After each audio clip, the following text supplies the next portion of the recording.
Hi Suke! Maayong aga! At dahil nga sa araw-araw tayong biyahe, new day, new paninda tayo ngayon. Dahil tayo tindera, gustong makadamit makamura, eto, babiyahe tayong maaga. Lagpas 2 oras nga yung biyahe. Kakain tayo ng konti sa daan, magkakape. Tamang-tama yan, mga alas 6 na sa Jensen na tayo. Araw-araw nga na ganito ang setup. Gigising ng alas 3 at babiyahe hanggang alas 6. Pag walang aberya nga'y makakauwi bago mag alas 12. Pag nasiraan niya, baka abutin tayo ng alas 3 ng hapon. Ay, wag naman sana. Eto ay sasama ko na nga kayo sa Jensen Fishport. Ang tuna capital of the Philippines are also known as the tuna capital of the world. Char! Ang yaman ng Jensen!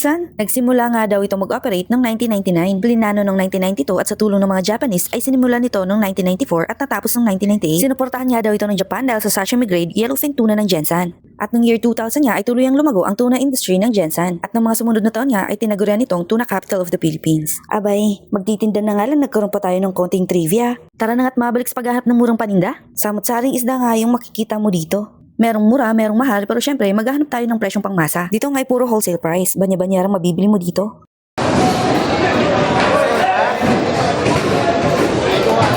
Matapos nga ng 1 oras na pag-iikot, meron na rin kaming napilit nabili. Anyo nga rin palang kumuha ng tao para sa mag-aayos ng mga pinamili nyo. Siya na yung bahalang maglipat sa box, maglagay ng tubig, yelo at magkarga sa sasakyan.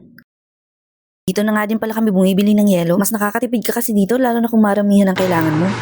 Meron na tayong yelo, naayos na ng labor yung isda, naiayos na ang lahat sa sasakyan. Kaya ngayon ay oras na para umuwi. Target natin makauwi bago mag alas 12 at magbenta ng isda hanggang alas 7 ng gabi. Grind lang ng grind, bukas ulit suki.